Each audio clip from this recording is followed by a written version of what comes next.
আমাদের প্রেমের কথা চ্যানেলটির সকল প্রকারের পাঠ গল্প দেখতে আমাদের চ্যানেলটি সাবস্ক্রাইব করে পাশে থাকা বেল আইকনে ক্লিক করুন। তুমি এত বোকা হলে কি করে মাহিরা? যে অন্যায় কোনোদিন করনি তার শাস্তি কেন মাথা পেতে নিলে? মাহিরা মাথা নিচু করে চুপ করে রইল। বিস্ময়ী কষ্টে তার ঠোঁট দুটো কাঁপছে। তাই আবারও যন্ত্রণামাখা কণ্ঠে বলল, আর একা একা কষ্ট পেতে গেলে কেন? আমাকে একটাবার জানাতে পারলে না? মাহিরা ধীরে ধীরে চোখ দুটো তুলে তাকালো তারিফের দিকে। ওই দুই চোখে জল ছলছল করছে, যে কোনো সময় গড়িয়ে পড়বে যেন। কাঁদলো একটা মানুষকে এত সুন্দর লাগতে পারে? মাহিরা কম্পিত কণ্ঠে বলল, আপনি আপনি এসবের কিছুই জানতেন না? তাই ছোট্ট দীর্ঘশ্বাস গোপন করে বলল। না। মাহিরা বিয়ে বিয়ে করে বলল, জানতাম। তাহলে আমাকে জানালে না কেন? একবার বলেই দেখতে দেখতে আমি কি করতাম। তারিফের প্রশ্নর উত্তর দিল না মাহিরা। তার চোখ জুড়ে ছলছল করতে থাকা অবাধ্য অশ্রুগুলো এবার গড়িয়ে পড়ল। সেই অশ্রু মোছার কোনো তাগিদও নেই মাহিরার মাঝে। আর্দ্র গলায় সে বলল, আপনি আমাকে অনেক ভালোবাসতেন না? তারিফ আলতো হেসে তার চোখের জল মুছে দিয়ে বলল, কোনো সন্দেহ আছে? অনেকটা সময় চুপ করে রইল মাহিরা। তার মাঝে হাজারো অনুভূতির প্রলয় চলছে। কত শত বিস্মৃতি যে চোখের সামনে ভেসে উঠছে তা কেবল সেই জানে। আনমনে হঠাৎ মাহিরা বলল, জানেন, ছোটবেলা থেকেই আমি একটু অন্যরকম। সহজে সকলের সঙ্গে মিশতে পারি না, নিজের জগতে হারিয়ে থাকি। আমাকে তাই আত্মীয় স্বজনরা কেউ পছন্দ করতো না। আমার নিজের মাও যখন অন্যদের সন্তানের সঙ্গে আমাকে তুলনা করে দেখতো আমি সবার থেকে পিছিয়ে আছি, তখন অপমান করতে পিছপা হতো না। মাহিরার দু চোখে নিখাদ কষ্টের প্রতিচ্ছবি। পরিবারের সদস্যের অবিরাম কটাক্ষের কারণে মেয়েটা যে ছোটবেলা থেকেই হাজারো ইনসিকিউরিটি নিয়ে বড় হয়েছে তা তারিফের খুব ভালো করেই জানা। কিন্তু সেসব কষ্টের কথাগুলো কখনো এভাবে অশ্রু ঝরিয়ে বলতে দেখনি মেয়েটাকে। মাহিরা আবার চাপা গলায় বলল, আপনি কিন্তু ভাববেন না আমাকে মেরেছে বলে নিজেকে ঘরে বন্দি করে ফেলেছিলাম। এমন গায়ে হাত কত তুলেছে। আমার আসল ব্যথাটা ছিল মনে। আমাকে কেউ কোনো দিন ভালোবাসেনি, সহ্য করতে পারেনি। আমার অবশ্য এসব নিয়ে কোনো আক্ষেপও ছিল না। ভাগ্য ভেবে মেনে নিয়েছিলাম। ভেবেছিলাম আমার ভাগ্যে কারোর ভালোবাসা নেই। সবার হয়ে সবটুকু ভালোবাসা তো আপনিই দিয়ে দিলেন তারিফ। আপনাকে কেন আমি পাবো না? কানাই বুক ভেঙে এলো মাহিরার। তারিফ তড়িৎ গতিতে এগিয়ে এসে তাকে জড়িয়ে ধরল। মাহিরা, এই মেয়ে, খবরদার কাঁদবে না। তারিফের বুকে মুখ লুকিয়ে মাহিরা পাগলের মতো কাঁদতে কাঁদতে বলল, আমি আপনাকে হারাতে পারবো না তারিফ। আপনিই তো আমার বেঁচে থাকার একমাত্র অবলম্বন। কি করে হারাই আপনাকে? তারিফ দৃঢ় আশ্বাস দিয়ে বলল, কে বলেছে আমাকে হারাবে? তাকিয়ে দেখো, হারিয়ে গেছি, তোমার কাছেই তো আছি। আপনার বাড়ির কেউ আমাকে মেনে নেবে না। তুমি আমার বাড়ি। কানার মাঝেও মাহিরার অবাক দুটো চোখ নিষ্পলক তাকিয়ে রইল তারিফের দিকে। তার বিস্ময় নির্বৃত্ত করার চেষ্টা করে তারিফ বলল, আমি বাড়ি ছেড়ে এসেছি, আর কখনো ফিরবো না ওখানে। বিস্ময় এবার মাহিরার কান্না থেমে গেল। চোখ দুটো বড় বড় করে সে বলল, মানে কি তারিফ, আপনি আমার জন্য বাড়ি ছেড়ে এসেছেন? তারিফ ফুরকুচকে বলল, ভালো মানুষই করবে না তো মাহিরা। তারা যা করেছে তার জন্য তাদের মাঝে বিন্দুমাত্র রিগ্রেট নেই। আমারও তাই বাড়ি ছাড়ার জন্যে কোনো রিগ্রেট নেই। কিছু একটা বলতে যাচ্ছিল মাহিরা, কিন্তু আবার পরমুহূর্তেই থেমে গেল। চোখের সামনে ভেসে উঠল তারিফের পরিবারের সদস্যদের থেকে পাওয়া সেই তীব্র অপমান আর তীক্ষ্ণ কটাক্ষ। চোখের সামনে ভেসে উঠল নিজ মায়ের কাছ থেকে পাওয়া নির্মম অত্যাচার। সেসব কি করে ভুলে যায় সে? আপন জনেরা যে সবসময় ঠিক নয় এমনটা নয়, তাদেরও ভুল হয়। তারাও হয়তো জেনে কিংবা না জেনে কষ্ট দিয়ে ফেলে। তবে কষ্ট যে দিয়েছে তারা যদি এই সত্যিটা মেনে নিত তবুও কোনো কষ্ট থাকতো না। অথচ কষ্ট দিয়ে বিন্দুমাত্র অনুতাপ নেই তাদের মাঝে। মাহিরা অভিমানী গলেই বলল, বেশ করলাম না ভালো মানুষই। আমিও বাড়ি ফিরবো না। যে বাড়িতে আমাকে বিশ্বাস করা হলো না সে বাড়িতে ফিরবো না। তার পুরো উপরে তুলে তাকালো মাহিরার দিকে।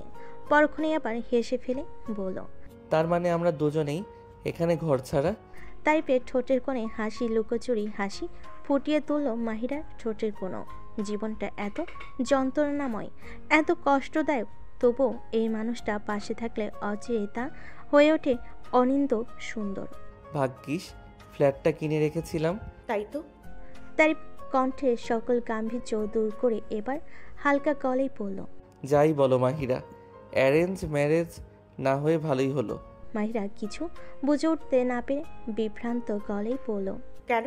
আমার সারা জীবনের আক্ষেপ ছিল তোমাকে প্রপোজ করতে না পারার। আজ সেই আক্ষেপের অবসান হবে। হা করে তারিফের দিকে তাকিয়ে রইল মাহিরা।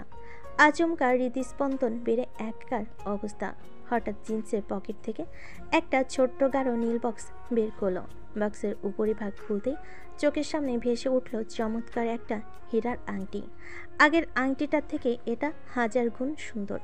মাহিরা চোখের উপরে পড়া কয়েকটা চুল আলগোছে কানে পেছনে গুজে দিয়ে কানে কাছে ঠোঁট মিশিয়ে তারিফ ফিস ফিস করে বলল, উইল ইউ ম্যারি মি? মাহিরার অনিয়ন্ত্রিত আবেগের বাঁধ এবার ভেঙে গেল। দু চোখ বেয়ে অবিরাম গড়িয়ে পড়ছে নোনা জল। জ্বরের গতিতে সে আছড়ে পড়ল তারিফের বুকে। তাকে দুহাতে জড়িয়ে ধরে তারিফও হেসে ফেলে বলল, কাঁদলে হবে? উত্তর দাও। বুকে মুখ লুকিয়ে রেখে হ্যাঁ সূচক মাথা নাড়ল মাহিরা। আজ ঠিক এই মুহূর্তে তার জীবনের সকল কষ্টগুলো হাওয়ায় মিলিয়ে গেল। মাহিরার ডান হাতের অনামিকায় আংটিটি পরিয়ে দিয়ে হাতের পরে একটা চুমু খেল তারিফ।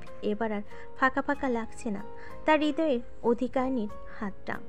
11 ঘন্টার লম্বা ঘুম দিয়ে উঠেছে মাহিরা। আজ আকাশে রোদ নেই, তবু তার চোখে মুখে সূর্যের আলোর মতো সোনালি আভা। চোখ দুটো চকচক করছে, হাসলে যেন হেসে উঠছে চারপাশ। প্রত্যেকটা মেয়েকে নাকি বিয়ের দিন অসম্ভব সুন্দর লাগে, এই বুঝি বিয়ের দিন এসেই অলৌকিক সৌন্দর্য। তিনা মনোযোগ দিয়ে শাড়ি পরিয়ে দিচ্ছে মাহিরাকে। সকাল থেকে তার হাতে মেহেদি পরিয়ে দিয়েছে নাইলা। তার গুরু দায়িত্ব পালন শেষ, সাজগোজের দায়িত্ব তিনার। নাইলা হসপিটাল বেডে পায়ের উপর পা তুলে দেখছে দুজনে ব্যস্ততা। তারিফ কাল রাতে মাহিরার জন্য শাড়ি নিয়ে এসেছে, লাল বেনারসি, সাথে গয়না গাটিও আছে বেশ কিছু, কিন্তু একটা কাজল বাদে সাজগোজের সামগ্রী আর কিছুই নেই। মাহিরা তো শুধু কাজলেই বউ সাজতে চেয়েছিল। বড্ড অভিমান নিয়ে নিজেকে ঘরবন্দি করে ফেলেছিল মেয়েটা। চোখের সামনে সবটা অন্ধকার দেখতে পাচ্ছিল, যেন ধরে নিয়েছিল তারিফের বউ সাজা তার ভাগ্যে লেখা নেই। কে জানতো সেই অন্ধকারে আলোর আগমন এতটা মোহনীয় হবে। নাইলা উৎফুল্ল গলেই বলল, এই হসপিটালের ইতিহাসে কোনো মেয়েকে কি পেশেন্ট হয়ে ঢুকে বউ সেজে বেরিয়েছে? তোর কি মনে হয় ত্রিনা? তিনা শাড়ি কুচি সাজাতে সাজাতে বলল, আমার তো মনে হয় না। আমার মাহিরা তাহলে আজ ইতিহাস লিখবে। তিনা শাড়ি কুচি থেকে মনোযোগ না সরিয়ে মাহিরাকে উদ্দেশ্য করে বলল, তোর মেঘার সাথে কথা হয়েছে? ধপ করে উঠল মাহিরার বুকের ভেতরটা। মেঘার নামটা শুনলে আগে নিজের অজান্তে একটা বিচিত্র প্রশান্তি অনুভব করত, অথচ এখন সেই প্রশান্তির বদলে অনুভব করে ভারী একটা অনুভূতি। সেই অনুভূতির নাম তার জানেনি, শুধু এতটুকু মনে হয় যে কেউ একজন তার ক্ষতি করার জন্য মুখিয়ে আছে, তার কষ্টে আনন্দিত হওয়ার জন্য উদ্গ্রীব হয়ে আছে।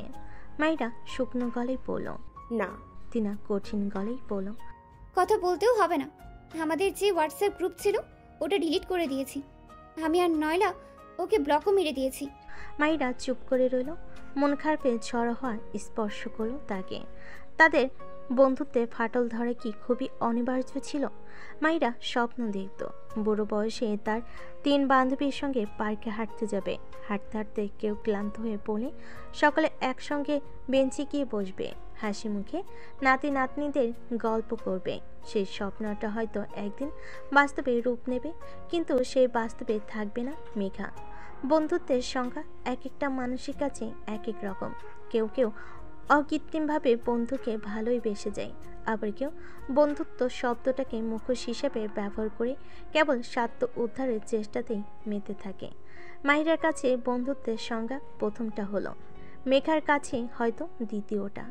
নাইলা ভুরু কুচকে বলল, তুই এত গাধা কেন মাহিরা? তোর আইডি থেকে আরেক ছেলের সাথে কথা বলে প্রেমের জালে ফাঁসিয়ে তোর বিয়েটাই ভেঙে দেওয়ার চেষ্টা করলো, আর তুই কিছুই বুঝতে পারলি না? মাহিরা অসহায় গলায় বলল, আমি তো খুব একটা ইনস্টাগ্রাম চালাই না। কারোর সঙ্গে মেসেজে কথা বলতে হলে হোয়াটসঅ্যাপ কিংবা মেসেঞ্জারেই বলি। তাছাড়া পরীক্ষার আগ দিয়ে একেবারেই এসব ছেড়ে দিয়েছিলাম। একবার ইনস্টাগ্রামে ঢুকে দেখিনি। কথাগুলো বলতে বলতে হঠাৎ চিন্তার সাগরে ডুব দিল মাহিরা। মেঘার সঙ্গে যোগাযোগ করতে একদম ইচ্ছে করছে না, আবার তার মুখোমুখি হতো বড্ড ইচ্ছে করছে। তার সামনে গিয়ে দাঁড়িয়ে একটা প্রশ্ন করতে ইচ্ছে করছে কেবল, কেন? তিনা মৃদু ধমক দিয়ে বলল, কি ভাবছিস? মাহিরা কিছু বলার আগে শোনা গেল নাইলার তীক্ষ্ণ কণ্ঠ। আমি বলি কি ভাবছে? ভাবছে যে মেঘা হয়তো ওর ক্ষতি করতে চায়নি, না বুঝেও ভুল করে ফেলেছে, তাই না? তিনা মাহিরার দিকে দৃষ্টি ফিরে ক্রুদ্ধস্বরে জিজ্ঞেস করল, এটাই ভাবছিস? মাহিরা থতমত খেয়ে বলল, না মানে সত্যি এমন ভাবনা বহুবার ঘুরপাক খেয়েছে তার মস্তিষ্কে। মেঘার বন্ধুত্ব কি সত্যি মিথ্যা ছিল? যদি কখনো সত্যি হয়ে থাকে, তবে বন্ধু হয়ে কি করে পারলো বন্ধুর এত বড় ক্ষতি করতে? নাইলাটাকে গজগজ করতে করতে বেড থেকে নেমে পড়ল। এই শালার মহিষী নারীর বিয়েতে আমি থাকবই না। ওই মেঘাকে গিয়ে বল তোর বিয়েতে সাক্ষী দিতে। নাইলা ক্ষুব্ধ ভঙ্গিতে দরজা থেকে পা বাড়ালো। মাইরা ছুটিকে হাত ধরে তাকে আটকে দিয়ে বলল, আরে বাবা থাম, মানছি মেঘা কাজটা একেবারেই ঠিক করেনি। আমাকে না জানিয়ে আমার আইডি থেকে আরেকটা ছেলের সাথে কথা বলেছে, তাও আবার রীতিমতো প্রেমের নাটক করেছে। কিন্তু সে কি আসলে ইচ্ছা করে আমার ক্ষতি করতে চেয়েছে? নাইলা জোর গলায় বলল, অবশ্যই। ক্ষতি যদি নাই করতে চাইতো তাহলে ওই ছেলেটাকে কেন বললো তোর শ্বশুরবাড়ি গিয়ে মিথ্যা বলতে? সব ওর ঠান্ডা মাথার প্ল্যান। মাইরা চিন্তিত গলায় বলল, কিন্তু আমার ক্ষতি করে ওর কি লাভ? তিনা ঘৃণা ভরা গলায় বলল, কি আবার? মেঘা তার ভালোবাসার মানুষকে পায়নি, বরং প্রতিনিয়ত তার কাছ থেকে অবহেলা পেয়েই যাচ্ছে। আর এদিকে তুই কোনো কষ্ট না করেই ভালোবাসার মানুষকে পেয়ে যাচ্ছিস। সহ্য করতে পারছিল না, হিংসার বশে তোর বিয়েটা ভেঙে দিতে চেয়েছিল।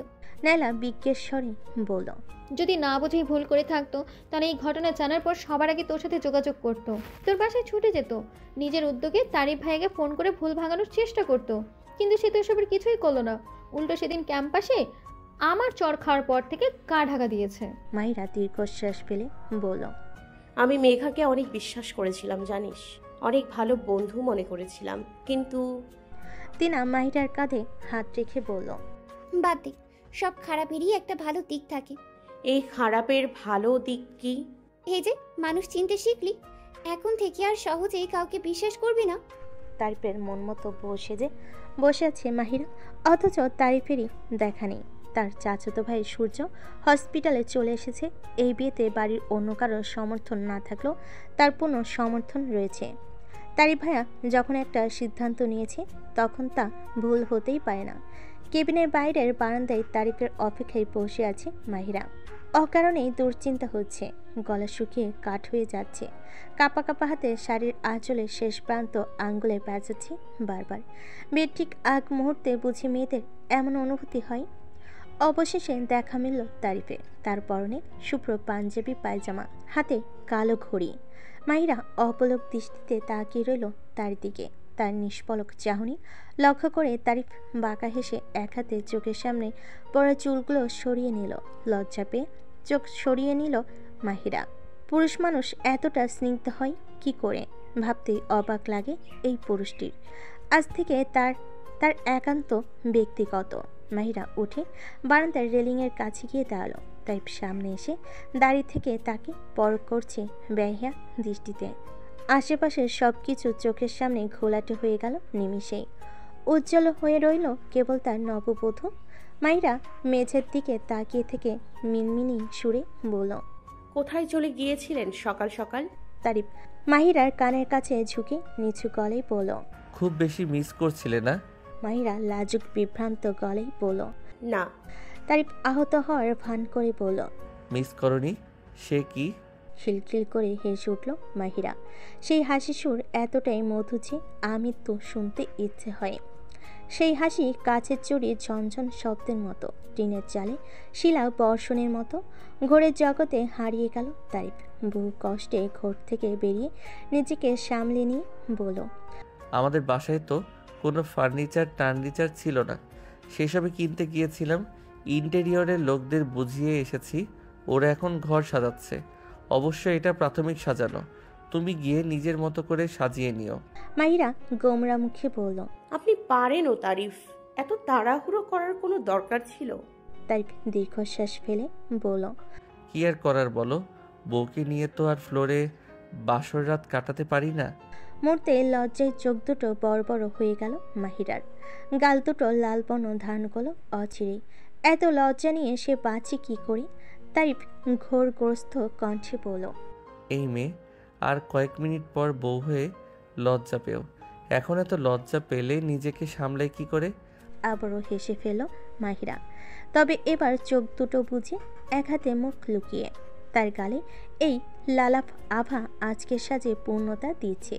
তিনা, নাইলা, সূর্য এক এক করে গাড়িতে উঠছে।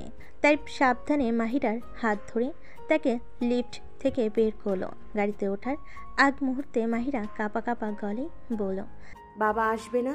তারিফ গম্ভীর গলায় বলল, আন্টিকে বহু কষ্টে বাসায় ফিরিয়ে এনেছেন।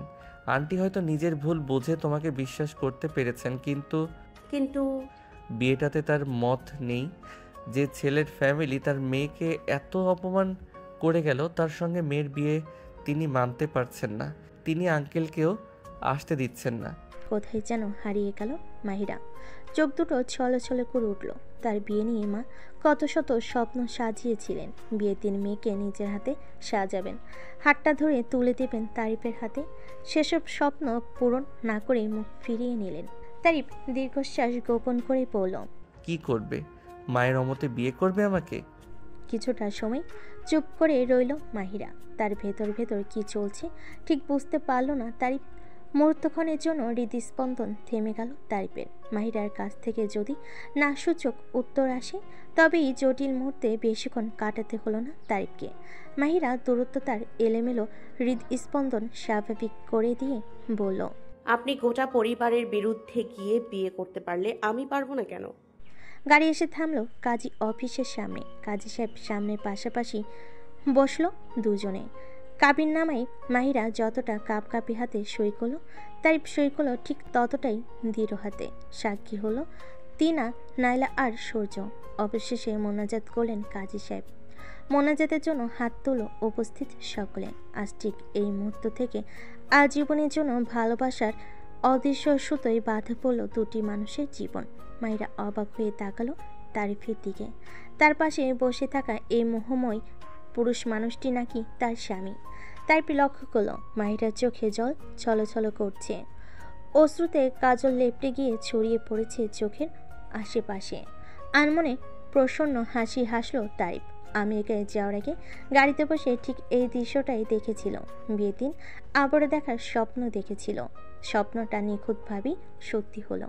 মাহিরার কানের কাছে ফিসফিস করে তারিফ বলল, কাঁদছো কেন? এবার এক বিন্দু জল গড়িয়ে পড়ল মাহিরার চোখ বেয়ে। আর্দ্র গলাতেই সে বলল, আনন্দে। বিবাহ পর্ব শেষে সাক্ষীরা বিদায় নিল মাহিরাকে নিয়ে। এখন তাদের নিজস্ব ফ্ল্যাটে যাওয়া যাবে না। ঘর সাজানোর কাজ এখনো চলমান। তাই তাকে নিয়ে একটা পার্কে এলো তারিফ। পার্কের বেঞ্চে পা দোলাতে দোলাতে মাহিরা বাচ্চাদের মতো আইসক্রিম খাচ্ছে। মনোযোগ দিয়ে ছিঁড়ছে আইসক্রিমের র্যাপার। সেই দৃশ্য মারাত্মক প্রশান্তিদায়ক।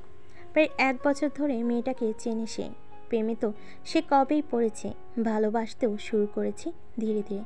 যখনই দেখা হতো তখনই মনে উকি দিত অবাধ্য ইচ্ছেগুলো। মনটাকে কড়া শাসন করে সেই ইচ্ছেগুলো দমন করত তাইপ। তবে আজ আর সেই প্রয়োজন নেই। তার পাশে বসে থাকা লাল শাড়ি পরিহিতা আজ তার দূরে কেউ নয়, তার একান্ত আপন। মনে আজ থেকে কেবল এই মানুষটার শাসনই শুনবে। অবাধ্য ইচ্ছেকে প্রশ্রয় দিয়ে তারিফ মাহিরার কোমর জড়িয়ে তাকে একটু কাছে নিয়ে এলো। উন্মুক্ত কোমরে পুরুষালী হাতের স্পর্শ পেতেই শিউরে উঠল মাহিরা। তবে আটকে উঠল না, সরেও গেল না, বরং তারিফকে অবাক করে দিয়ে মাথা রাখলো তার কাঁধে। অস্পষ্ট গলায় ডাকলো, তারিফ। আদুরে গলায় তারিফ জবাব দিল, আমরা কি কাজটা ঠিক করলাম? অনুশোচনা হচ্ছে আমাকে বিয়ে করে? মাহিরা আটকে উঠে বলল, না না না, একদমই না। আমি শুধু ভাবছিলাম গুরুজনের দোয়া ছাড়া এভাবে বিয়েটা করা ঠিক হলো কিনা। মাহিরা চুলের মাঝে হাত বুলিয়ে দিয়ে তারিফ বলল, গুরুজনদের দোয়া সবসময় আমাদের সাথে আছে মাহিরা। তারা কখনোই আমাদের খারাপ চাইবে না। এখন হয়তো একটু রেগে আছে, কিন্তু একটা সময় এই রাগ ঠিকই কমে যাবে। তখন দেখবে আবার আপন করে নিয়েছে আমাদের দুজনকে। মাহিরা কিছুটা সময় চুপ করে থেকে মুগ্ধ গলায় বলল, আপনি এত সুন্দর করে কথা বলেন কেন? তারিফ হালকা গলায় বলল। সুন্দর করে কথা বলি নাকি? দেখো কি ভাগ্য তোমার, সারাটা জীবন সুন্দর সুন্দর কথা শুনতে পারবে। হেসে ফেলল মাহিরা। আবারও সেই মোহনীয় হাসির প্রবল ঝড়ে হারিয়ে গেল তারিফ। মাহিরা এবার অধৈর্য গলায় বলল। আর কতক্ষণ? বাসায় যাব না? তারিফ পুরো উপরে তুলে বলল। বাসায় যাওয়ার তর সইছে না দেখি। বাসায় গিয়ে কি হবে? চমকে উঠে মাথা তারিফের কাঁধ থেকে মাথা তুলে লাজুক গলায় বলল। তারিফ, আপনি কিন্তু আজ বড্ড অসভ্যতামি করছেন। তারিফ হাত ঘড়িটার দিকে একবার চোখ বুলিয়ে নিয়ে জোর গলায় বলল। আলবাত করব। পাক্কা 33 মিনিট আগে সব ধরনের অসভ্যতার অধিকার পেয়েছি আমি। মাহিরা হেসে ফেলে বলল। আচ্ছা তারিফ, বলো। আন্টি যদি এই বিয়ে বাড়িতে আমাকে দেখে পছন্দ না করতেন, আমাদের বাসায় প্রস্তাব না পাঠাতেন, তাহলে তো আমাদের কখনো দেখাই হতো না, ভালোবাসাও হতো না। তাহলে কি হতো? কে বলেছে দেখা হতো না? অন্য কোনোভাবে দেখা হতো। এত শিওর হয়ে কিভাবে বলছেন? কারণ এই পৃথিবীতে আমি শুধু তোমার জন্য এসেছি, আর তুমি আমার জন্যে। মুগ্ধতা প্রজাপতির মতো উড়ে বেড়ালো মাহিরার আশেপাশে। তার স্বামীর অন্তরটা তার কথা বলার ধরনের মতোই সুন্দর। পার্কে বেঞ্চে বসে সূর্যাস্ত দেখলো দুজনে। ঘর সাজানোর কাজ এতক্ষণও শেষ হয়নি। কি এমন সাজাচ্ছে কে জানে। বাইরে বাইরে আরও ঘন্টাখানেক সময় কাটাতে হবে দুজনকে। মাহিরার আবদারি পুরান ঢাকার দিকে ড্রাইভ করা শুরু করলো তারিফ। যে কোনো আনন্দের দিনে তার পুরান ঢাকার কাচ্চি খেতে ইচ্ছে হয়। সবসময় তো আর সেই ইচ্ছে পূরণ সম্ভব হয় না, কিন্তু আজ হবে, আজ থেকে হবে। সকল ইচ্ছা পূরণের জাদু মন্ত্রটা যে তারই পাশে বসে ঠোঁটের কোণে সূক্ষ্ম হাসি নিয়ে গাড়ি ড্রাইভ করছে। বিরিয়ানির রেস্তোরাঁয় মানুষ গিজগিজ করছে, তবুও সকলের সামনে তারিফ মাহিরাকে খাইয়ে দিতে উদ্যত হলো। মাহিরা থতমত খেয়ে বলল। তারিফ, মানুষ দেখছে। তারিফ বেপরোয়া এবং কিছুটা বিরক্ত গলেই বলল। তো আমি কি করব? মাহিরা হাসবে না কাঁদবে ভেবে পেল না। বহু কষ্টে হাসি থামিয়ে বলল। আপনি আমাকে খাইয়ে দেবেন না? তারিফ রহস্যের গলেই বলল। তুমি তাই চাও? মাহিরা উত্তর দিতে পারল না। সত্যি তার আজ তারিফের হাতে খেতে বড্ড ইচ্ছে করছে। তারিফ আশ্বাস দিয়ে বলল। খাও তো, এত ভয়ের কিছু নেই। তুমি এখন আর আমার বাগদত্তা নও বউ। আমার বউকে আমি খাইয়ে দিব, তাতে আমার বউ নিজেও আপত্তি করতে পারবে না।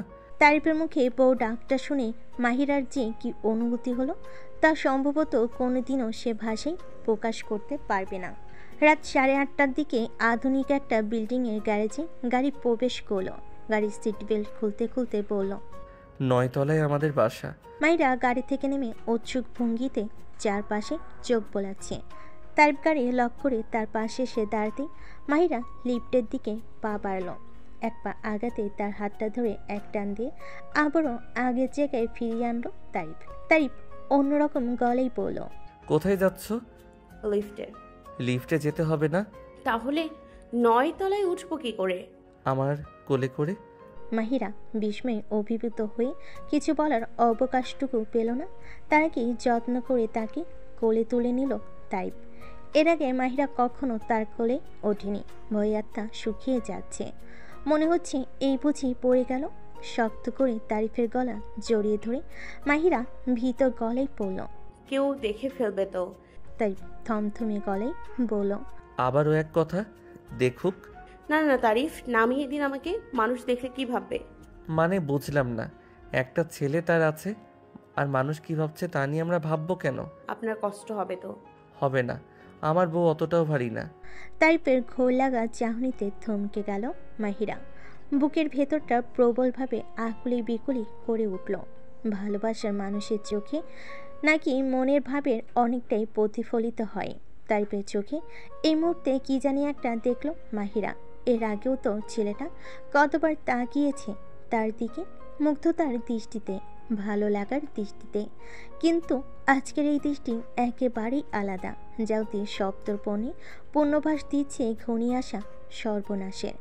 মাহিরাকে কোলে নিয়ে 9 তলা সিঁড়ি বেয়ে উঠল তারিফ। বাকি কেউ সামনে পড়েনি, না হলে লজ্জায় বেচারি পৃথিবী ছেড়ে অন্য কোনো গ্রহে স্থায়ীভাবে চলে যাওয়ার পরিকল্পনা করত। 9 তলার একটাই মাত্র ফ্ল্যাট।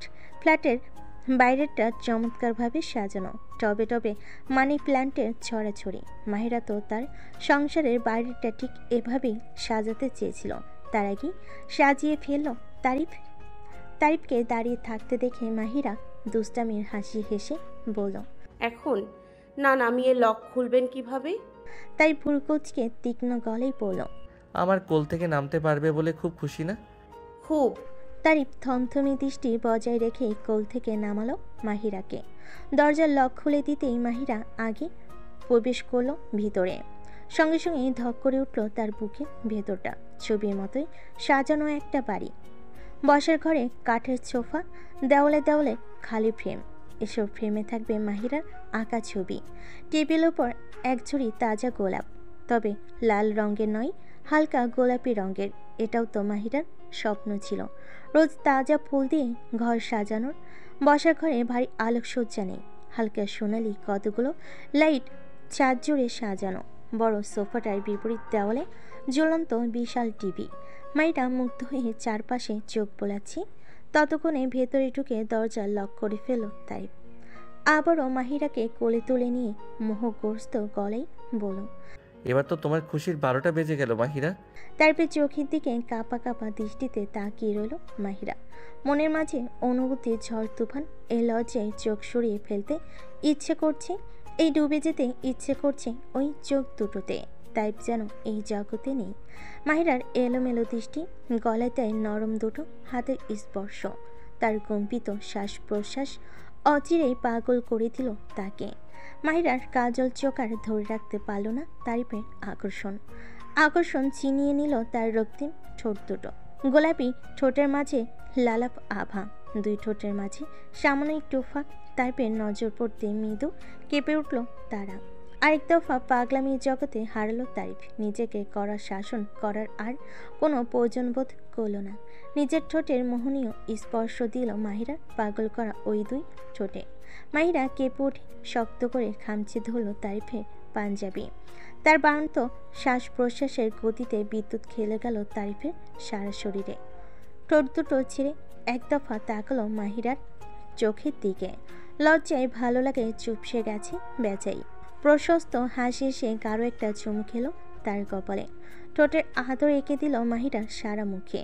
অবশেষে আবারও ঠোঁট দুটো নিয়ে ব্যস্ত হয়ে পা বাড়ল শোবার ঘরের দিকে। মাহিরার ঘোরের জগতে এতটাই ডুবে ছিল যে খেয়াল করেনি তারিফ কখন তাকে অন্য একটা ঘরে নিয়ে এসেছে। চমৎকার একটা সুঘ্রাণ নাকে এসে লাগতেই চোখ মেলে তাকালো।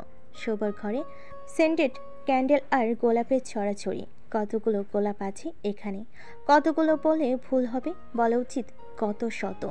বিশাল একটা আয়নার সামনে তাকে দাঁড় করলো তারিফ। যত্ন নিয়ে খুলে দিল গায়ের সবগুলো গহনা। সে কি জানলো তার এক একটা স্পর্শ কতটা প্রবল আলোড়ন সৃষ্টি করছে মাহিরার মাঝে। অবশেষে চুলগুলো একপাশে সরিয়ে খুলল গলার নেকলেসটা। উন্মুক্ত ঘাড়ে চুমখার লোভ সামলাতে পারল না কিছুতেই। আরও একবার নাজেহাল হতে হলো বেচারি মাহিরাকে। তারিফ ড্রেসিং টেবিলের উপর থেকে একটা বক্স তুলে আনলো। সেই বক্সে অসম্ভব সুন্দর একটা রূপার চেন। চেনের পেন্ডেন্টটা হীরার, ইংরেজি অক্ষর টি-এর আকারের।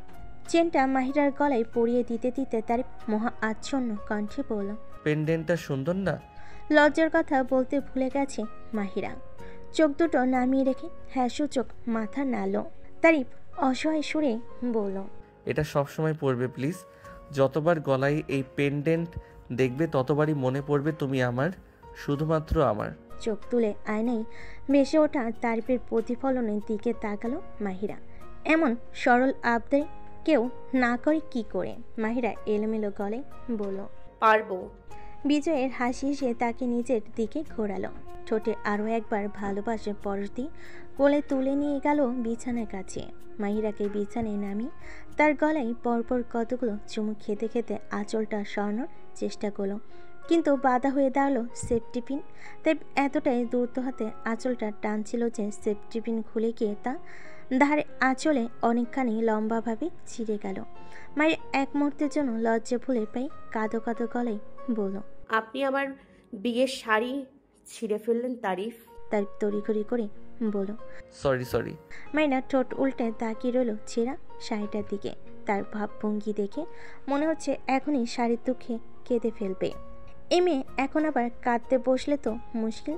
তাই বহু কষ্টে হাসি চেপে রেখে কাঁদার সুযোগ না দিয়ে বলল, থাক, মন খারাপ করো না। এক কাজ করো, তুমিও আমার বিয়ের পাঞ্জাবিটা ছিঁড়ে ফেলো। কান্নার পরিবর্তে হেসে ফেলল মাহিরা। রাতটা ভালোবাসাময় ভিন্ন এক জগতে ঘুরে বেরিয়ে কাটিয়ে দিল তারিফের সঙ্গে। কিছুদিন আগেই মানুষের ভালোবাসাকে পূর্ণতা পেতে দেখলে গা জ্বলে উঠত নাইলার। কিছুটা রাগ আর অনেকটা হতাশাই তার মতে। যা আমি পাইনি তা পাবার অধিকার কারণ নেই। সেজন্যই হয়তো ফেসবুকে পরিচিত অপরিচিত কারোর বিয়ের ছবি সামনে পড়লেই কমেন্টে টিকবে না লিখে আসতে ভুলতো না নাইলা। অথচ সেই মানুষটাই হুট করে কেমন বদলে গেল। ভালোবাসা শব্দটার প্রতি তার বিতৃষ্ণারা যেন একটু একটু করে হাওয়াই মিলিয়ে যাচ্ছে। তারিফের সঙ্গে মাহিরার বিয়ের পর তার মনটা ক্রমশ খুশিতে নেচে উঠছে। মনের অজান্তে নাইলা প্রার্থনা করছে তিনাও যেন অভিমানের প্রাচীর ভেঙে ফিরে যায় তার ভালোবাসার মানুষটার কাছে। ভালোবাসা শব্দটার প্রতি হারানো বিশ্বাস ফিরবার উৎস কি জীবনের শিশিরের প্রত্যাবর্তন, নাকি তার সঙ্গে যারার বিচ্ছেদের খবর? যারা যে শিশিরের সঙ্গে থাকে না, তাও আবার বিয়ের 1 বছর পর থেকে। এমন না যে এই তথ্য জানার পর নাইলা আশার আলো দেখেছে, আবারও নতুন করে শিশিরকে পাবার স্বপ্ন বুনেছে। সে জানে এ জীবনে কোনোদিনও ওই মানুষটা তার হবে না। নিষ্ঠুর সত্যিটা অনেক আগেই মেনে নিয়ে স্বাভাবিকতার মুখোশ পরে স্বাভাবিক জীবনযাপন করে আসছে। তবে যারার সঙ্গে শিশিরের বিচ্ছেদের খবর তার অজান্তেই আনন্দ ছড়িয়ে গেছে দেহের প্রতিটি কোষে। নাইলা সাধারণত মেয়েদের পোশাকের ডিজাইন করে থাকে, ছেলেদের পোশাকের ডিজাইন তার মাথায় আসে না। তবুও বহুদিন আগে একটা জ্যাকেটের স্কেচ এঁকেছিল। ধূসর রঙের জ্যাকেটে কোনো চেন নেই, বড় বড় কালো রঙের বোতাম। বুকের বাঁ পাশে একটা পকেট আছে, কিন্তু পকেটটা ফাঁকা। সেই পকেটে আবার চেন। জ্যাকেটের স্কেচ আঁকার সময় বারবার শিশিরের মুখটাই কল্পনায় ভেসেছিল। সেই স্কেচ দীর্ঘদিন নাইলার খাতার ভাঁজে পড়ে থাকে অবহেলায়। জ্যাকেটটা বানানোর আর প্রয়োজন বোধ করেনি নাইলা। তার মায়ের মেয়েদের বুটিক, সেখানে ছেলেদের জ্যাকেট দিয়ে কাজ কি? তবুও সেটা বানাতো নাইলা, কিন্তু যার জন্য বানাবে সে তো কোনোদিন পড়বেই না। নাইলা স্বপ্নও ভাবতে পারেনি একদিন সেই স্কেচ নিয়ে ছুটে যেতে হবে দর্জির কাছে, তাও আবার যার জন্য এঁকেছিল তারই জন্য। শিশির যখন বলল তার কনসার্টের জন্য পোশাক ডিজাইন করতে, তখনই এই জ্যাকেটের কথা মনে পড়ে যায় তার। বর্তমানে সেই ধূসর রঙা জ্যাকেট শিশিরের হাতে। তার স্টুডিওতে তারই পাশে চেয়ারে বসে রয়েছে নাইলা, আর চোখে দেখছে শিশিরের মুগ্ধ চাহনি। অদ্ভুত এক প্রশান্তি অনুভূত হচ্ছে আজ। শিশিরকে সে পায়নি ঠিকই, কিন্তু আজ এই মুহূর্তে যা সে পেল তার অনুভূতি মারাত্মক। কে বলে ভালোবাসার সব আনন্দ পূর্ণতাতেই নিহিত? এই যে শিশিরকে না পাওয়ার তার কাছ থেকে অবর্ণনীয় আনন্দের এই অনুভূতিটা সে পেল, তার কি কোনো মূল্য নেই? নাইলা ইতস্তত করে জিজ্ঞেস করল, কেমন হয়েছে? স্টুডিওর শেষ প্রান্তে একটা সাদা রঙের সোফা রয়েছে। সেই সোফার উপর গা এলিয়ে বসে আছে শিশিরের খালাতো বোন অর্পি। মেয়েটা শিশিরের ম্যানেজারের দায়িত্ব পালন করছে। শিশির প্রসন্ন হাসি হেসে বোনের দিকে তাকিয়ে বলল, অর্পি, জ্যাকেট কেমন হয়েছে রে? অর্পি উৎফুল্ল গলায় বলল, পুরাই তুখোর ভাইয়া। এই জ্যাকেট পরে তুমি একবার স্টেজে উঠলেই মেয়েরা পাগল হয়ে যাবে। মেয়েরা কি, আমি তো বলি ছেলেরাও পাগল হয়ে যাবে। পরের শোগুলোতে দেখবে হুবহু এরকম জ্যাকেট বানিয়ে পরে এসেছে। শিশির হেসে ফেলে আবারও নাইলার দিকে দৃষ্টি ফিরিয়ে এনে বলল, অর্পি বানিয়ে বলে না, আসলেই খুব সুন্দর হয়েছে। স্টুডিওর দরজার কাছে এক দরজার ছোট্ট একটা ক্লোজেট। শিশির উঠে দাঁড়িয়ে যত্ন সহকারে জ্যাকেটটাকে ঝুলিয়ে রাখলো ক্লোজেটের হ্যাঙ্গারে। আবারও ফিরে এসে বসলো আগের জায়গায়। নাইলা অন্যমনস্ক ভঙ্গিতে খুঁটিয়ে খুঁটিয়ে দেখছে তার হৃদয়ে স্থায়ীভাবে বসবাসরত মানুষটাকে। শিশিরের চোখে মুখে সর্বক্ষণ অন্যরকম একটা দীপ্তি খেলে বেড়ায়। এই মুহূর্তে তা অনুপস্থিত। চোখ দুটো অস্বাভাবিকভাবে শান্ত, চোখের উপরে এসে পড়া চুলগুলো এক হাতে সরিয়ে নেওয়ার ভঙ্গিও শান্ত। স্টেজে একরাশ উচ্ছ্বাস নিয়ে যে মানুষটা পারফর্ম করে তার মাঝে এমন শান্ত নির্লিপ্ততা মানায় না। নাইলার প্রায়ই মনে হয় নিজের মাঝে আস্ত একটা জগৎ লুকিয়ে রাখে শিশির, যে জগতে অনুপ্রবেশের অধিকার শেষ ছাড়া আর কারণেই। অথচ ছেলেটা আগে এমন ছিল না। অন্তত নাইলা যখন তার প্রেমে পড়েছিল তখন তো নাই। 7 বছর আগে শিশির একটা খোলা বইয়ের মতো ছিল, চাইলে চোখ বুলিয়ে যাকে পড়ে ফেলা যায়। তবে ধুলো জমে গেছে সেই বইয়ের প্রতিটি পাতায়, চাইলেও আর চোখ বুলিয়ে পড়ার উপায় নেই। নাইলা আনমনে বলল, একটা কথা জিজ্ঞেস করি শিশির। শিশির হাসি মুখে বলল, করো না। নাইলা উদ্বিগ্ন গলায় বলল, তোমাকে অনেক ক্লান্ত দেখাচ্ছে, তুমি ঠিক আছো তো? শিশির জোরপূর্বক একটা হাসি হেসে বলল, হ্যাঁ, ঠিক থাকবো না কেন? মনে মনে বড্ড অভিমান হলো নাইলার। ঠোঁটে একটা নকল হাসি ঝুলিয়ে ঠিক আছি বলে কি ঠিক থাকা যায়? শিশির কি বোঝে না তার আসল নকল হাসির তফাৎ? তার থেকেও ভালো করে বোঝে নাইলা। নাইলা গম্ভীর গলায় বলল, কিছু মনে করো না, তোমার সাথে যতবারই দেখা হয়েছে ততবারই দেখেছি তোমার চোখ মুখে ক্লান্তির ছাপ। সম্ভবত কিছু একটা নিয়ে তুমি চিন্তিত। হাজার হোক, ফ্যান আমি তোমার। কথাগুলো বলতে বলতে নিজে থেকে থেমে গেল। বুকের ভেতরটা কুণ্ডলি পাকিয়ে গেল নিমিষেই। যতটা সহজে সে নিজেকে শিশিরের ভক্ত বলে দাবি করলো, ততটা সহজে কেন নিজেকে তার ভালোবাসার সাগরে ডুবুরি হিসাবে দাবি করতে পারি না? নাইলা নিজেকে সামলে নিয়ে আবার বলল, ফ্যান হিসেবে প্রিয় সিঙ্গারকে নিয়ে দুশ্চিন্তা তো করতেই পারি। শিশির এবার খানিকটা হালকা গলায় বলল, আরে ধুর, কিছু মনে করব কেন? আসলে ইদানিং খুব স্ট্রেস যাচ্ছে, তাই হয়তো এমন দেখাচ্ছে। স্ট্রেস কেটে গেলে আবার আগের মতো হ্যান্ডসাম লাগবে। মুখে হাসলেও মনে মনে দীর্ঘশ্বাস ফেলল নাইলা। এই ছেলের মুখ থেকে আজও কিছু বের হবে না। হঠাৎ শোনা গেল অর্পির চঞ্চল গলা, এই ভাইয়া, নাইলা আপুকে তোমার নতুন একটা গান শোনাও। শিশির ভুরু উপরে তুলে বলল, শুনবে নাইলা? নাইলা প্রায় সঙ্গে সঙ্গে বলল, অবশ্যই শুনবো। ল্যাপটপের গানটা প্লে করলো শিশির। নাইলার কানে পরিয়ে দিল হেডফোন। গানের পুরোটা সময় মুগ্ধতার জগতে হারিয়ে রইল নাইলা। এমনটা সব সময় হয় যখনই শিশিরের নতুন কোনো গান সে প্রথমবারের মতো শোনে, তখনই হেসে ওঠে তার মনটা। তার কণ্ঠের মাদকতায়, সুরের মাধুর্যে কোথায় যেন হারিয়ে যায় সে। গানটা শেষ হতেই নাইলা কান থেকে হেডফোন সরাতে সরাতে বলল, অপূর্ব সুন্দর তোমার লেখা। হুম। এত সুন্দর কি করে লেখো? এ আর এমন কি? এমন কিছু না হলে ঘরে ঘরে সবাই তোমার মতো গান লিখতে পারতো। সবাই তো পারে না, তুমিই পারো। রহস্যটা কি? অর্পি সতর্ক কণ্ঠে বলল, খবরদার, রহস্য ফাঁস করো না ভাইয়া। নাইলা আপু তোমার কাছ থেকে গান লিখতে শিখে একদিন তোমারই মার্কেট খাবে।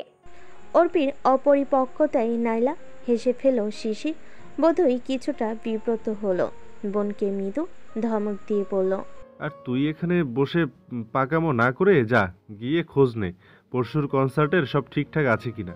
মায়ের ধমকে মোটো মন খারাপ করলো না অর্পি, বরং উৎসাহী ভঙ্গিতে এক লাফে সোফা সেরে উঠে চলে গেল স্টুডিওর বাইরে। নাইলা চাপা হাসি হেসে বলল, সত্যি রহস্য ফাঁস করবে না?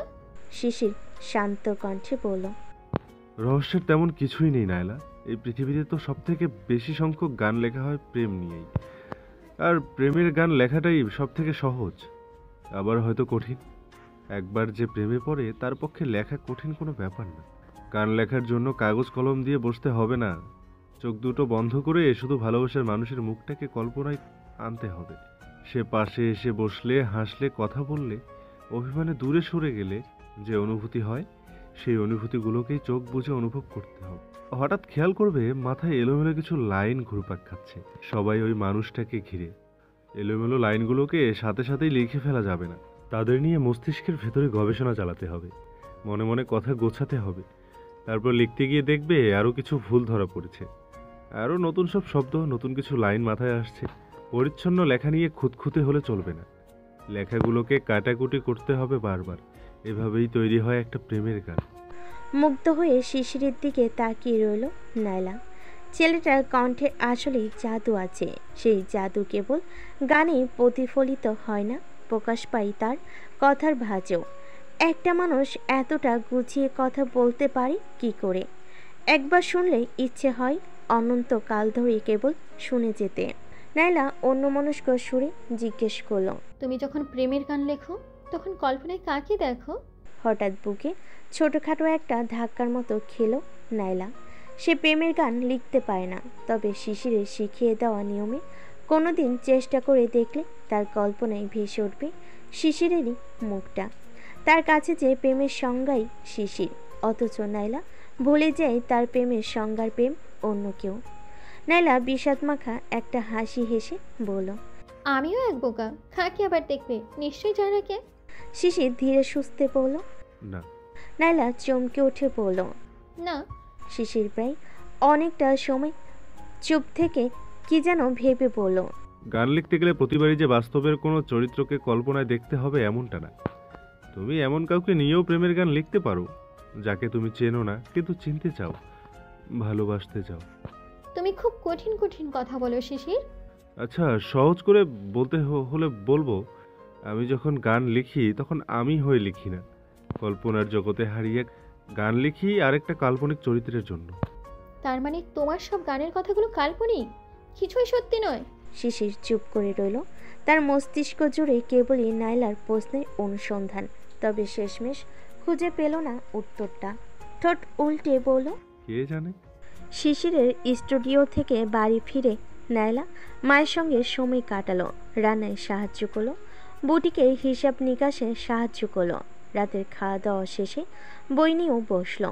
শেষ সেমিস্টারটা শেষ হলে সে বেঁচে যায়। বুটিকটা নিয়ে কত শত পরিকল্পনা রয়েছে, পড়াশোনার চাপে সেসব এতদিন বাস্তবে রূপ নেয়নি।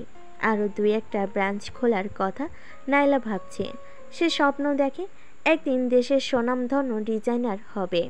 জীবনে বড় একটা স্বপ্ন সত্যি হয়নি, এটাকে যে হতেই হবে। ঘুমানোর আগে একবার সোশ্যাল মিডিয়ায় ঢু মারার অভ্যাস নাইলার, আজও তার ব্যতিক্রম হলো না। রাত প্রায় 1টা বাজছে। নাইলা মনে মনে ঠিক করলো মিনিট 10 স্কুল করেই ঘুমিয়ে পড়বে, কিন্তু ফেসবুকে ঢুকতেই নিউজ ফিডের শীর্ষে যা দেখল তার নিঃসন্দেহে ঘুম উড়িয়ে দিয়েছে তার। আজ রাতে আর 2 চোখের পাতায় ঘুম নেমে আসবে কিনা কে জানে। মধ্যরাতে বাড়িতে প্রেস কনফারেন্স ডেকেছে শিশির। বিকেলে যে নীল শার্টে তাকে দেখেছিল নাইলা, তার পরনে এখনো সেই একই শার্ট। চোখ দুটো আরও ক্লান্ত, কথা বলার ভঙ্গিতেও মিশে আছে একরাশ ক্লান্তি। মাইক হাতে নিয়ে শিশির ধীর স্থিরভাবে বলছে, এত রাতে আসার জন্য আপনাদের অনেক ধন্যবাদ। আমি চেয়েছিলাম সময় নিয়ে আপনাদের ব্যাপারটা জানাতে, কিন্তু আজ মনে হলো আর দেরি করা ঠিক হবে না। দম নেওয়ার জন্য চুপ করলো শিশির। সাংবাদিকদের উদ্গ্রীব চোখ দুটো তার দিকেই আটকে আছে। আরও একজোড়া চোখ ব্যাকুল হয়ে তাকিয়ে আছে তার দিকে, তার পরবর্তী কথাগুলো শোনার অপেক্ষায়। শিশির ধীরে সুস্থে বলল, আমি আর যারা আমাদের বিবাহিত জীবনের ইতি টানার সিদ্ধান্ত নিয়েছি, আমাদের ডিভোর্স আজই কার্যকর হয়েছে। কেন আলাদা হয়েছে এই প্রশ্ন প্লিজ করবেন না। শুধু এতটুকু বলতে চাই, এই বিচ্ছেদে আমাদের দুজনেরই সম্মতি ছিল। আলাদা যেহেতু হয়েই গেছি, তাই আমি আর চাই না আমাদের দুজনকে জড়িয়ে গণমাধ্যমে আর কোনো নিউজ আসুক। ব্যাপারটা আমাদের দুজনের জন্যই বিব্রতকর। বিস্ময়ে থ বনে গেল নাইলা। সারা গায়ে কাঁটা দিয়ে উঠল রীতিমতো। ঠিক এই মুহূর্তটার জন্যই তো বছরের পর বছর ধরে অপেক্ষা করে আসছিল সে। যারা শিশিরের জীবন থেকে সরে যাবে, আর সে আবারও স্বপ্ন দেখবে প্রিয় পুরুষকে পাবার। আজ যখন সেই অপেক্ষার অবসান ঘটল, যারা যখন সত্যি শিশিরের জীবন থেকে সরে গেল বহু দূরে, তখন কেন খুশি হতে পারছে না নাইলা? তার হৃদয়টা কেন ছটফট করছে তীব্রভাবে? শিশিরের ক্লান্তি আর বিষাদ মাখা চোখ দুটোই কি তবে খুশি হতে দিচ্ছে না নাইলাকে? সে যতদূর জানত কিংবা বুঝতে পারতো শিশির যারাকে অসম্ভব ভালোবাসতো। কেমন হলো যে ভেঙে চুরমার হয়ে গেল সেই ভালোবাসা? সেই ভালোবাসা ভেঙে যাওয়ায় কষ্টই কি তবে শিশিরকে ডুবিয়ে রেখেছে বিষাদের সাগরে? আজও শিশিরের সঙ্গে দেখা হলো তার, তখন তার চোখে মুখে যে ক্লান্তির ছায়া দেখতে পাচ্ছিল, তা কি তবে এই বিষাদের ধকল থেকে পাওয়া? হাজারটা প্রশ্ন ঘুরপাক খাচ্ছে নাইলার মস্তিষ্কে। সেই প্রশ্নগুলোর উত্তর খুঁজে পেতে কিংবা হয়তো শিশিরের সঙ্গে একটু কথা বলতেই এই মধ্যরাতে তার নম্বরে ডায়াল করলো নাইলা। দুটো রিং বাজতেই অপর প্রান্ত থেকে কল রিসিভ করলো শিশির। নিজে থেকেই বলল, সান্ত্বনা দিতে ফোন করেছো? নাইলা আর্দ্র গলায় বলল, তোমাকে নিয়ে আমার খুব দুশ্চিন্তা হয় শিশির। আমার দুশ্চিন্তায় হয়তো তোমার কিছুই যায় আসেনি, কিন্তু এই দুশ্চিন্তাটাই আমাকে একটু একটু করে শেষ করে দিচ্ছে। কি চলছে তোমার মাঝে, একটু বলবে প্লিজ? শিশির কয়েক মুহূর্ত চুপ করে থেকে ক্লান্ত গলায় বলল, কিছুই আর সহ্য হচ্ছে না নাইলা। এই খ্যাতি, স্টারডম, ফ্যান, মিডিয়া কিছুই সহ্য হচ্ছে না। সব ছেড়ে দূরে কোথাও পালিয়ে যেতে পারতাম। শিশিরের কথাগুলো একটু একটু করে দুমড়ে মুচড়ে দিচ্ছে নাইলার ভেতরটা। নিজের অজান্তে চোখের কোণে খুঁজে পেল নোনা জল। ভালোবাসা তো এমনই, ভালোবাসার মানুষটার ইচ্ছাকৃত বা অনিচ্ছাকৃতভাবে যতই কষ্ট দিয়ে থাকুক না কেন, তার কষ্টে অন্তর পড়ে যায় দাবানলের আগুনে। শিশির আবারও বলল, আমি তো খুব স্বাভাবিক একটা জীবন চেয়েছিলাম, স্বাভাবিকভাবে বাঁচতে চেয়েছিলাম। একটা সময় গান করতাম নিজের জন্যে, নিজের আনন্দের জন্যে। আজ গান করি ঠিকই, কিন্তু বছরের পর বছর পেরিয়ে গেল গানে আনন্দ খুঁজে পাই না। একটা সময়ে যে খ্যাতি স্বপ্ন দেখতাম, আজ সেই খ্যাতিটাকেই একটা খাঁচা মনে হয়, যে খাঁচা থেকে বের হওয়ার কোনো পথ আমার নেই। নাইলা কি বলবে ভেবে না পেয়ে বলল, মানে কি এসবের? বলবো, সবই বলবো। এই কথা সে আগেও বলেছে, কিন্তু নিজের ভিতরের জগৎটাকে আজও প্রকাশ করেনি। অব্যক্ত এক অভিমানে ডুবে নাইলা তাচ্ছিলের স্বরে বলল, আর বলবে? শিশির শান্ত কণ্ঠে বলল, কাল মাকে নিয়ে ঘুরতে যাব, বেশি দূরে না, 300 ফিটের একটা রিসোর্টে। যাবে আমাদের সাথে? নাইলা প্রায় সঙ্গে সঙ্গেই বলল, যাব। রিসোর্টটা খুব একটা বড় না, দোতলা কাঠের বাড়ি, সামনে সিমসাম একটা বাগান আর পেছনে পুকুর। আয়না বেগম এখানে এসে একেবারে শিশু হয়ে গেছেন। তার নার্স হুইলচেয়ার ঠেলে তাকে বাগানটা ঘুরে ঘুরে দেখাচ্ছে, আর তিনি প্রত্যেকটা ফুল গাছের সামনে এসে উচ্ছ্বাসিত গলায় বলছেন, এই থামো থামো। শিশুদের মতোই গাছ থেকে ফুল ছিঁড়ছেন, গন্ধ শুকছেন। শিশির পরিতৃপ্ত দৃষ্টিতে দেখছে মায়ের উচ্ছ্বাস। বহুদিন পর আজ তার নিজেকে একটা মুক্ত পাখির মতো মনে হচ্ছে, যে পাখিটা চাইলেই উড়ে উড়ে এখানে সেখানে ঘুরে বেড়াতে পারে। খাঁচার চোখ রাঙ্গানিতে আর তার ভয় নেই। বাতাসটাও আজ বেশ ফুরফুরে। আকাশটাকে অদ্ভুত সুন্দর লাগছে। পুরো আকাশ জুড়ে এক কোণাও মেঘ নেই। যেদিকে চোখ যায় সেদিকে শুধু নীল। পুকুরের স্বচ্ছ জল টলমল করছে। পরিবেশটা মনকে প্রফুল্ল করে দিচ্ছে। নাকি মন ভালো বলেই পরিবেশটাকে এত সুন্দর লাগছে? নাইলে আর চোখে সেই তখন থেকে পর্যবেক্ষণ করে যাচ্ছে শিশিরকে। কাল মধ্যরাতে যে সংবাদ সম্মেলন করে ডিভোর্সের ঘোষণা দেওয়ার পর থেকে রীতিমতো তোলপাড় শুরু হয়েছে সামাজিক যোগাযোগ মাধ্যমে। শিশির যারা জুড়িটা ভক্তদের কাছে আদর্শের মতো ছিল, নতুন প্রেমিক প্রেমিকারা প্রেমে পড়ে তাদের মতোই হতে চাইতো। তাদের মধ্যকার ভালোবাসা ঈশা জাগাতো হাজারো ভালোবাসার ঘর পড়ার মনে। শিশির যারাকে নিতান্তই সুখী জুটি বলে জানত সকলে। হঠাৎ কি এমন হলো যে ভেঙে গেল সুখের ঘরটা? এই একটা প্রশ্নের উত্তর খুঁজতে হাজারটা জল্পনা কল্পনার সৃষ্টি করেছে ভক্তরা। কেউ কেউ নিজ থেকেই যুক্তি দাঁড় করছে। কারোর মতে শব্দ শিশিরের, হয়তো এখন আর ভালো লাগে না যারাকে আগের মতো, নতুন কাউকে পেয়ে গেছে। আবার কারোর মতে দোষটা যারারই। তবে হাজার গবেষণা করেও প্রকৃত কারণ উদ্ঘাটন করতে ব্যর্থ সকলে। নাইলার মাথায়ও একই প্রশ্ন ঘুরপাক খাচ্ছে কাল রাত থেকে।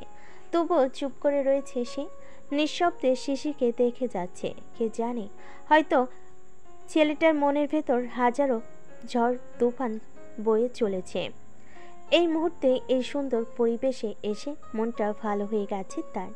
ডিভোর্স নিয়ে প্রশ্ন করে ভালো মনটাকে আবার খারাপ করে দেওয়ার কোনো মানেই হয় না। তারা দুজনে পাশাপাশি বসে আছে পুকুরের ঠিক মাঝে একটা বাঁশের মাচায়। এই মাচায় আসতে হলে নৌকা করে কিছুটা পথ পাড়ি দিতে হয়। আয়না বেগম ঘুরে ঘুরে ক্লান্ত হয়ে রিসোর্টের ভেতর বিশ্রাম নিচ্ছেন। হঠাৎ দমকা হাওয়ায় এসে স্পর্শ করলো দুজনকে। বাতাসে উঠছে নাইলার খোলা চুল, শাড়ির আঁচল, কোনোটাকেই সামলানোর প্রয়াস দেখা গেল না তার মাঝে। নাইলা বরং চোখ বুজে উপভোগ করলো মিষ্টি বাতাসকে। শিশির আনমনে এক দৃষ্টিতে দেখলো সেই দৃশ্য। মাঝে মাঝে তার মনে হয় নাইলা অনেক বদলে গেছে, সেই শিশুসুলভ কোনো ছাপ তার মাঝে আর নেই। আবার ঠিক পর মুহূর্তেই মনে হয় মেয়েটা ঠিক আগের মতোই আছে, আগের মতো প্রাণচঞ্চল হাসি খুশি, যার বুকে জমে আছে এক আকাশ আবেগের মেঘমালা। শিশির অন্যমনস্কভাবে বলল, তোমাকে এর আগে কখনো শাড়িতে দেখিনি। নাইলা দৃঢ়ভাবে শান্ত কণ্ঠে বলল, দেখেছো? তাই? কবে?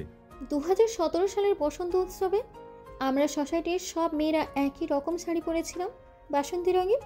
সেদিন অনুষ্ঠানে তুমি গান গেয়েছিলে, গান শেষে আমার পিঠার স্টল থেকে পিঠাও খেয়েছিলে, কিছু মনে নেই না?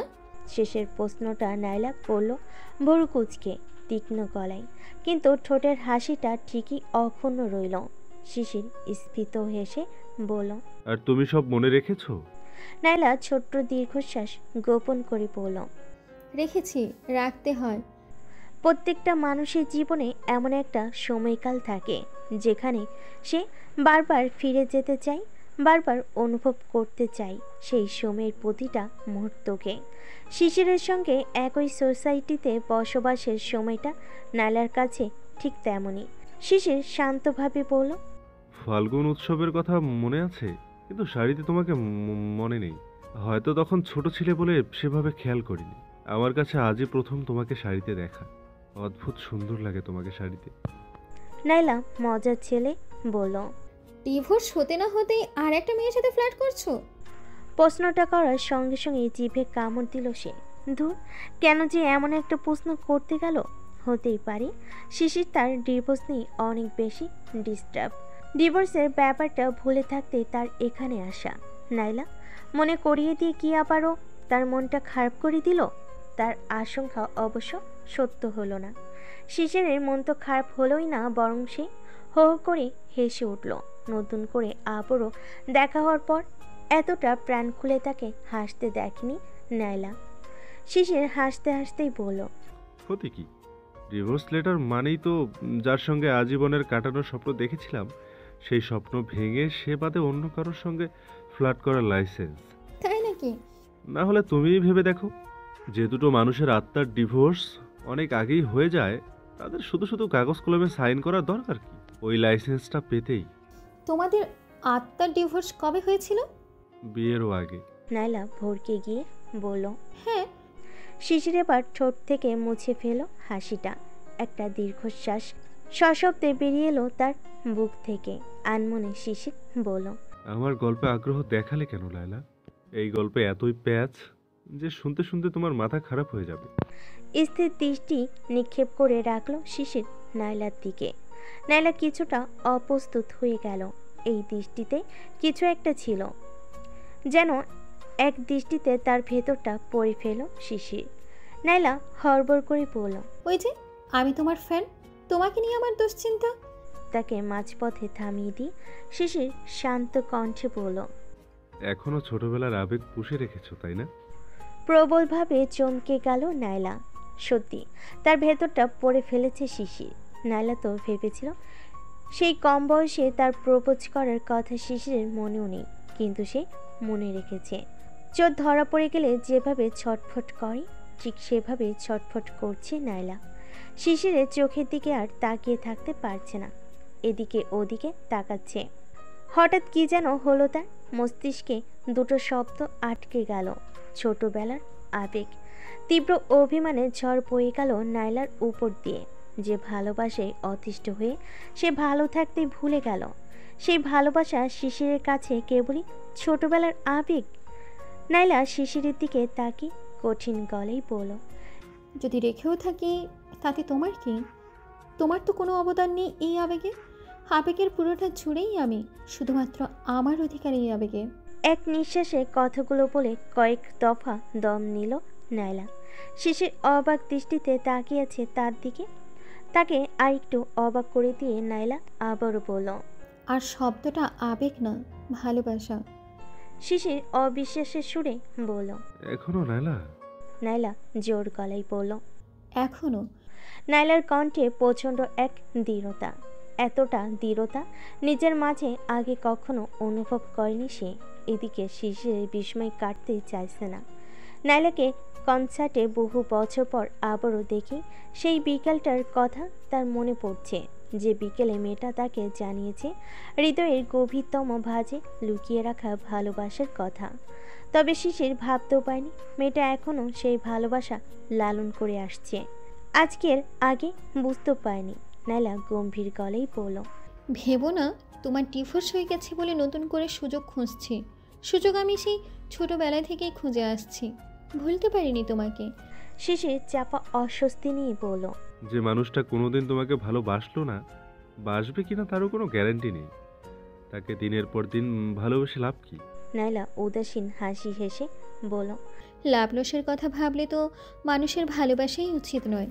বেশ অনেকটা সময় নীরবতায় কেটে গেল। শিশির কি যে ভাবছে বোঝার উপায় রইল না। নাইলা ভাবছে তার ফেলে আসা দিনগুলোর কথা। হাজারটা কষ্ট পেয়েও মন থেকে মুছে ফেলতে পায়নি তার পাশে বসে থাকা মানুষটাকে। এই মানুষটা কি কোনোদিন বুঝবে না তার হৃদয়ের আকুলতা? শিশির নীরবতা ভঙ্গ করে বলল, বহু বছর পর তোমাকে কনসার্টে দেখে হঠাৎ তোমার সঙ্গে যোগাযোগ বাড়িয়ে দিলাম। কেন বলো তো? কেন? কারণ তোমাকে দেখলেই আমি সেই সময়টা ফিরে যাই, যখন জীবনে কোনো ভেজাল ছিল না। জীবন তখন আমার কাছে মসৃণ একটা পথ, যে পথ ধরে আমি উদাসীনভাবে হেঁটে চলছি। নাইলা চুপ করে রইল। বদলে যেতে শুরু করেছে শিশিরের মুখভঙ্গি। পূর্বে সেই স্নিগ্ধতা বা প্রশান্তি কোনোটারই দেখা মিলছে না। কোথায় যেন হারিয়ে গেছে ওই চোখ দুটো। শিশির আবারও বলতে শুরু করলো, তুমি তো শুরু থেকেই দেখেছো আমার পরিবারের অবস্থা। বাবা নেই, বড় ভাই বোন নেই, মা অসুস্থ। ছোটবেলা থেকেই আমি জানতাম আমাকে অনেক বড় হতে হবে, নিজের পায়ে দাঁড়াতে হবে, আর কারোর জন্য না হোক, শুধুমাত্র মায়ের জন্য। ইন্টারভিউগুলোতে যখন জিজ্ঞেস করা হয় ছোটবেলায় গান নিয়ে স্বপ্ন দেখতাম কি না, আমি তখন বানিয়ে বানিয়ে গল্প বলি। সত্যিটা হলো আমি কখনো ভাবতেও পারিনি শুধুমাত্র আমার প্যাশন নিয়ে এতদূর চলে আসব। সাদামাটা জীবনের স্বপ্ন দেখতাম আমি, ছোট্ট একটা চাকরি হবে, সকাল সকাল অফিসে যাব, ছুটির দিনে মাকে নিয়ে ঘুরতে যাব, এই তো। গান ছিল আমার একটা এসকেপ। চারপাশটা যখন অসহ্য লাগতো গিটার নিয়ে বসে যেতাম। সত্যিকার অর্থে আজ আমার গানে কোনো আনন্দ নেই। গান লেখার আগে হাজারটা চিন্তা ঘুরপাক খায় মাথায়। কিভাবে লিখলে গানটা লোকের মুখে মুখে থাকবে, সুর করতে গেলেও দ্বিধায় পড়ে যাই। মাথায় শুধু একটাই চিন্তা থাকে, কিভাবে সুর করলে গান ক্যাচি হবে, ভাইরাল হবে। অথচ ওই সময়ে আমি শুধুমাত্র নিজের জন্যে গান করতাম, নিজের আনন্দের জন্যে। কে কি ভাবলো, কার কেমন লাগলো, এসব নিয়ে ভাবতাম না। নিজের জন্যে গান করার মাঝে যে কতটা আনন্দ লুকিয়ে আছে লায়লা। নাইলা সজল চোখে শুনল শিশিরের দীর্ঘ কথাগুলো। হঠাৎ করে তার মনে হলো এই মানুষটা বড্ড একা। একাকিত্বের একমাত্র সঙ্গী গানও তার হাতটা ছেড়ে দিয়েছে। শিশির কয়েক মুহূর্ত চুপ করে থেকে আবারও বলল, এভাবেই একদিন ঘুম থেকে উঠে দেখি আমার গান ইউটিউবে ভাইরাল। রাতারাতি জীবনটা বদলে গেল। আমি নিজেই সাক্ষী। কনসার্টের অফার পেলাম, মিউজিক ভিডিওর অফার পেলাম। সঙ্গীতের চাকচিক্যময় জগতে পা রেখেই ভুলে গেলাম সাদামাটা জীবনের স্বপ্নটাকে। যারার সঙ্গে দেখা ওই মিউজিক ভিডিও করতে গিয়েই, সে তখন উঠতি মডেল। মেয়েটা যে প্রথম সাক্ষাতেই আমার প্রেমে পড়ে যায় তা তার চোখ মুখে স্পষ্ট। মিথ্যে বলবো না, আমারও তাকে ভালো লেগে যায়। যারা এমনি একটা মেয়ে যাকে ভালো না লেগে উপায় নেই। ঈশার বিদ্যুতের গতিতে খেলে বেড়াচ্ছে নাইলার সারা শরীরে। যদিও এই ঈশা নিতান্তই অযৌক্তিক, সে তো জানে শিশির যারার প্রেমে পড়ে তাকে বিয়ে করেছিল। তবুও কেন কিছুতেই দমিয়ে রাখতে পারছে না অবাধ্য ঈশাকে। কাজের সূত্রে আরো বেশ কয়েকবার দেখা হলো আমাদের। পঞ্চম সাক্ষাতে সে আমাকে প্রপোজ করে বসলো। নাইলা আর কিছুতেই চুপ করে থাকতে পারল না, চাপা স্বরে বলল, কিভাবে প্রপোজ করেছিল? শিশির আনমনে হেসে ফেলে বলল, ছেলেদের মতো হাঁটু গেড়ে আংটি নিয়ে। নাইলা বিস্মিত গলেই বলল, একেবারে বিয়ের প্রপোজাল? হ্যাঁ, তবে আমি ভদ্রভাবে তাকে ফিরিয়ে দিই। কেন? ঠিক যে কারণে তোমাকে ফিরিয়েছিলাম। কিন্তু তখনও আমি জানতাম না ইন্ডাস্ট্রিতে ওই উঠতি মডেলের প্রভাব কতটা বেশি। হুট করে আমার কাজের সবগুলো পথ বন্ধ হয়ে গেল। আয়োজকরা কনসার্টে ডাকছে না, মিউজিক ভিডিও বা অ্যাডের অফারও পাচ্ছি না। একটা মিউজিক লেবেলের সঙ্গে আমার অ্যালবামের চুক্তি হয়েছিল, সেটাও ক্যান্সেল হয়ে যায়। আমি বুঝে উঠতে পারলাম না কি ঘটছে। ঢাকায় একটা কাজে এসেছিলাম। ঢাকায় যতবার আসতাম বন্ধুর বাড়িতেই থাকতাম। কাজ ছেড়ে সেখানে ফিরছি, তখন আমার গাড়ি টাড়ি ছিল না, রিক্সা নিয়েই ফিরছি। হঠাৎ কোত্থেকে যেন 3-4টা মোটরসাইকেল এসে আমার পথ আটকে দেয়। প্রত্যেকটা মোটরসাইকেলে 2-3টা ছেলে। নাইলা হতবাক হয়ে বলল। এরা কারা? শিশির তার ছেলের হাসি হেসে বলল, পান্না ভাইয়ের গুন্ডা। ডন পান্না ভাই? কয়েক বছর আগে পত্র পত্রিকা আর নিউজ চ্যানেলগুলোতে চোখ রাখলেই দেখা মিলত ওই নামটার। পান্না ভাই। গুম, খুন, ডাকাতি, চাঁদাবাজি, দুনিয়ার এমন কোনো অপরাধ নেই যার সঙ্গে তার নাম জড়িয়ে নেই। বিভিন্ন ক্ষেত্রে তার প্রভাবও ছিল মারাত্মক। তবে এই মানুষটাকে সামনাসামনি কেউ কোনোদিন দেখেনি।